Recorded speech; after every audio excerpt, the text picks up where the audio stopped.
आप सभी लोगों का स्वागत है। आज हम लोग बात करेंगे प्राथमिक शिक्षक भर्ती मुद्दे और जूनियर एडेड के को लेकर के जो भी प्रश्न कल के बचे हुए थे उसको पूरा आज हम लोग करेंगे। हमारे साथ बंटी पांडे जी जुड़ चुके हैं और बंटी पांडे जी आप सभी लोग आपका स्वागत है। जी, बहुत-बहुत धन्यवाद। कुछ अभ्यर्थी ऐसे कह रहे थे कि जैसे जूनियर एडेड परीक्षा परिणाम को निरस्त करके फिर से पेपर कराया जाए, तो इससे क्या आप सहमत हैं क्या जो है? बहुत सारे अभ्यर्थियों के भविष्य की बात है और इतना सारा पैसा सरकार का खर्चा होता दोबारा पेपर कर रहे हैं। जब पेपर साफ़ और सुथरे ढंग से हुआ है, तो ये बिल्कुल मान के चलिए दो पेपर कतई निरस्त नहीं होगा। जो साथी हमारे भाई-बहन जो भी पास हुए हैं, क्राइटेरिया पूरा करेंगे, उनको निश्चित रूप से सरकार ये नौकरी जल्द से जल्द देगी। कुछ जिनका परिणाम जो है असंतुष्ट थे अभ्यर्थी, परिणाम संशोधन हुआ था और उसके अलावा 3100 लगभग अभ्यर्थी फेल हो चुके थे। तो कल पीएनपी पे उन्होंने धरना प्रदर्शन, आज भी कुछ लोग अभ्यर्थी आए हुए थे। तो ऐसा लगता है कि जैसे मतलब वो लगातार मांग कर रहे हैं कि नहीं, परीक्षा को निरस्त करके फिर से पेपर कराया जाए। देखिए, जो भी साथी मतलब कहीं न कहीं फ़ेल होते हैं, तो उन्हें लगता है कि पेपर दोबारा होगा। लेकिन जब पेपर साफ़ और सुथरे ढंग से हुआ, पेपर उन्हीं लोगों का मतलब जो उन वही साथी फ़ेल हुए हैं, जिनके मतलब ओएमआर में किसी भी प्रकार की कोई दिक्कत हो या फिर फ़ार्म भरते समय किसी भी प्रकार की कोई दिक्कत किए होंगे, उन्हीं को ये दिक्कत आ रही है। कतई पेपर दोबारा नहीं होगा, वो चाहे जितना बड़ा आंदोलन कर लें। कुछ इलाहाबाद के कुछ तथाकथित लोग जो हैं उनका सह भी दे रहे हैं, सहयोग भी कर रहे हैं। अंदर अंदर वो लगातार ये मांग कर रहे हैं, मुख्यमंत्री को पत्र लिखने की बात आ रही है कि नहीं, मुख्यमंत्री को पत्र लिखा जाएगा। जिस तरीके से वीडियो 2018 का पेपर निरस्त हुआ था, उसी तरीके से जूनियर एडेड का पेपर भी निरस्त करने की बात कह रहे हैं वो लोग। तो इसके बारे में आप उनके क्या सुझाव देना चाहेंगे? देखिए पाठक जी, सबसे पहले मैं आपको बताना चाहूँगा कुछ ऐसे अब लोग उभर कर तथाकथित लोग उभर कर आएँगे जो बस चंदा चोरी करने का काम करेंगे, लूटने का एक-दूसरे का काम करेंगे। तो जो भी साथी मतलब हैं उन लोगों को एक-दूसरे को झांसे में नहीं आना चाहिए। जब पेपर साफ-सुथरे और स्पष्ट ढंग से हुआ है तो निश्चित रूप से नौकरी जितनी जल्दी मिलेगी उतनी जल्द से जल्द नई प्राथमिक शिक्षक भर्ती आएगी, मान के चलिए। कुछ अभ्यर्थी आज हम लोगों को मैसेज किए और पूछे कि अब आगे का क्या रणनीति रहेगा और किस हिसाब से भर्ती को पूर्ण, कब तक वास्तविक रूप से कब तक ये भर्ती पूर्ण हो पाएगी जो है जूनियर एडेड की? देखिए, इस भर्ती में थोड़ा-सा अड़चन रुकी हुई है ये मेरिट को लेकर और कितना मेरिट जाएगी और मान के चलिए एक जियो जब सरकार के द्वारा जियो आ जाएगा तो उसमें स्पष्ट हो जाएगा कितने पद हैं, क्या है, उसी हिसाब से मतलब जब भर्ती जल्द पूरी होने की उम्मीद रहेगी। जहाँ तक मेरा मानना है कि इस साल सरकार जॉइनिंग देने के पूरे फिराक में रहेगी। कुछ दिन बाद जैसे मान लीजिए कि पहले जो है पीएबी की रिपोर्ट आई थी जिसमें कि 1,26,028 पद जो है प्राथमिक शिक्षक भर्ती में रिक्त होने की बात उन्होंने कहा था। तो इस मुद्दे को लेकर के प्राथमिक शिक्षक भर्ती को लेकर के क्या मुहिम आगे रहेगी, क्या रणनीति रहेगी टीम की आपकी जो? देखिए, प्राथमिक शिक्षक भर्ती एक बहुत बड़ा उत्तर प्रदेश का मुद्दा है। उत्तर प्रदेश में हमारे बहुत सारे भाई-बहन मान के चलिए 20-25 लाख के करीब में टेट सीटेट पास हैं, जो नई शिक्षक भर्ती की राह देख रहे हैं।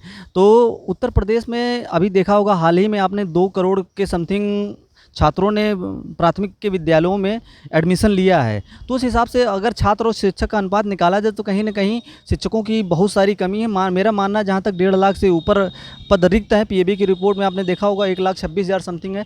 अगर उत्तर प्रदेश की जो भी मतलब तथाकथित युवा वर्ग है, अपने आप को लीडर समझें और आगे आएँ, आंदोलन करें, निश्चित रूप से सरकार विज्ञापन जारी करेगी। जब पद खाली हैं तो सरकार को भर्ती कहीं न कहीं देना पड़ेगा और उत्तर प्रदेश का विपक्ष आप मान के चलिए कहीं न कहीं बिल्कुल शून्य की भूमिका निभा रहा है और उत्तर प्रदेश का जो विपक्ष है अगर भूमिका अच्छे तरीके से निभाए, देखिए जैसे बिहार में अभी तेजस्वी यादव जी ने कितनी ज़बरदस्त तरीके से युवाओं का, बेरोज़गारों का साथ दिया, वैसे इस समय विपक्ष को अखिलेश यादव जी को भी युवाओं के साथ आना चाहिए, ना कि जब चुनाव हो तभी आएँ वो साथ। अभी आपने 2019 में आरटीआई लगाया था जिसमें कि प्राथमिक शिक्षक भर्ती में 1,73,795 पद रिक्त थे और वो रिपोर्ट आपने कई बार जो है कई विभागों में जो है सेंड किया, लेकिन उसका कोई अब तक मामला पता नहीं चल पाया कि अभी तक उसमें क्या हुआ है जो है। तो इसके बारे में क्या कहना चाहेंगे आप? देखिए पीएबी जो आरटीआई का आंकड़ा था 1,73,795 पद उसमें रिक्त दिखाए गए थे, 2019 का ये आंकड़ा था और जो भर्ती आपकी हुई है 2018 के बाद से कोई भर्ती नहीं हुई है। आपको भी पता होगा ये भली-भाँति मतलब 3 साल से ऊपर हो गए हैं नई प्राथमिक शिक्षक भर्ती को आए हुए। तो निश्चित रूप से कहीं न कहीं सरकार जो है आंकड़े को छुपाने में सरकार तो नहीं, उनके जो आला अधिकारी हैं वो विलंब करते हैं, आंकड़े को छुपाते हैं और आला अधिकारियों की वजह से ही ये सब प्रक्रिया विलंब होती है, लेट होती है। जो युवा वर्ग हैं उनको कहीं न कहीं इसका दंश झेलना पड़ता है। अभी हाल में कुछ मंत्री विधायकों ने ये भी मतलब माननीय बेसिक शिक्षा मंत्री संदीप सिंह जी ने ये बात का जिक्र किया था कि समानुपात और अनुपात बराबर है बेसिक शिक्षा में। तो इसको लेकर के हम लोग क्या रणनीति आगे की रहेगी आपकी? देखिए, जब पद रिक्त हैं तो उनके अनुपात और समानुपात का पाठ पढ़ाने से बिल्कुल भी नहीं होगा। अब आरटीआई एक फिर से इस साल भी आरटीआई पड़ी है। निश्चित रूप से हम लोग मुख्यमंत्री जी के पास जाएंगे और पूरा कार्यभार समझ लीजिए, सारा सब कुछ सिस्टम आदरणीय मुख्यमंत्री श्री योगी आदित्यनाथ जी के पास ही है। और सब युवा वर्ग अगर एक तरफ से एक बार हल्ला बोलें, आंदोलन करें, अगर सरकार बात नहीं सुनती है तो आंदोलन करना चाहिए। निश्चित रूप से युवाओं को निकलना चाहिए अपनी बात सरकार तक पहुँचाने के लिए।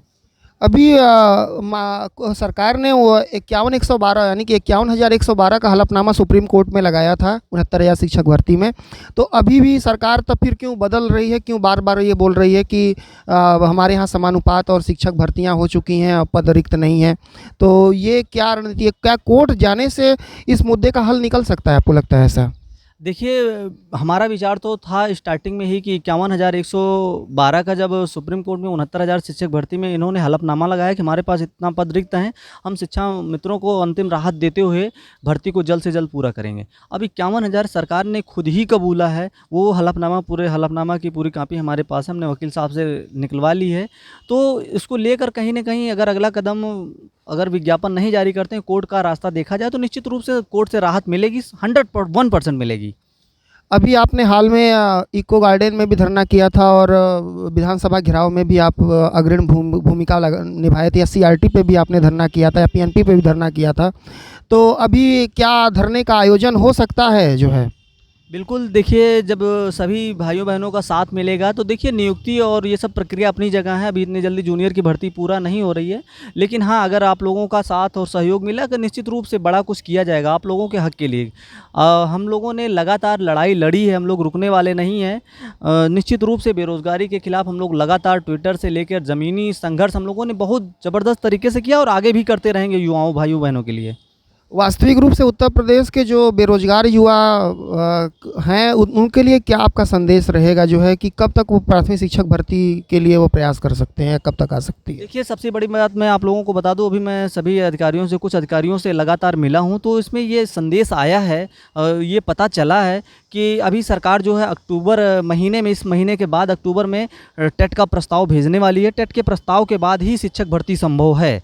और जैसे ही मतलब टेट का वो कुछ नोटिफिकेशन आए तो उसके बाद युवाओं को एकजुट होकर हल्ला बोलना चाहिए कि अब सरकार क्या टेट ही सीटेट करवाती रहेगी, क्या हम लोगों का मतलब रोज़गार के नाम पर शिक्षक भर्ती भी देगी। एक अंतिम सवाल हम पूछेंगे आपसे कि क्या प्राथमिक शिक्षक भर्ती 2024 इलेक्शन के पहले आएगी या 2023 में ही आ जाएगी, कब तक आ सकती है? एक अंतिम सवाल यही है। देखिए, आपने बहुत बड़ा सवाल कर दिया है। जैसे कि आपने देखा होगा, अभी ये विधानसभा का उत्तर प्रदेश में चुनाव था, सब लोग लगातार, वो पूर्व मुख्यमंत्री अखिलेश यादव जी भी लगातार शिक्षक भर्ती की बात करते थे। अपने हर एक मतलब जहाँ भी जाते थे वहाँ हर एक मतलब धरने में या अपना जो समूह लगाते थे वहाँ शिक्षक भर्ती की बात करते थे। जो कोई भी जनसभा उन्होंने किया है तो शिक्षक भर्ती की बात किया है। लेकिन उसके बाद ही जैसे ही चुनाव ख़त्म हुआ, क्या अखिलेश यादव युवाओं बेरोज़गारों के साथ आए? नहीं आए ना। तो ये मान के चलिए, ये जो चुनावी मुद्दा है हमारे समझ में कुछ तो नहीं आता कि इसको लेके लड़ेगी सरकार। जो है अपने हिसाब से उत्तर प्रदेश में राजनीति करती है। आपको भी भली भांति पता है किस हिसाब से उत्तर प्रदेश की राजनीति है। लेकिन हाँ, मैं इतना कहना चाहूँगा, अगर युवाओं के द्वारा कुछ न कुछ बड़ा किया जाता है किसी भी राजनीतिक पार्टी का बिना सहयोग लिए, तो निश्चित रूप से सरकार मान के चलिए 23 में निश्चित रूप से एक बड़ी भर्ती दे सकती है। तो हमारे साथ ये थे बंटी पांडे जी, जो कह रहे हैं 2023 में। अगर आप लोग बंटी पांडे जी का सपोर्ट करेंगे तो बिल्कुल ही जो है 2023 में बड़ी भर्ती देखने को मिल सकती है। इसी तरीके के वीडियोस हम लोग लगातार देते रहेंगे आप लोगों को। धन्यवाद जो है।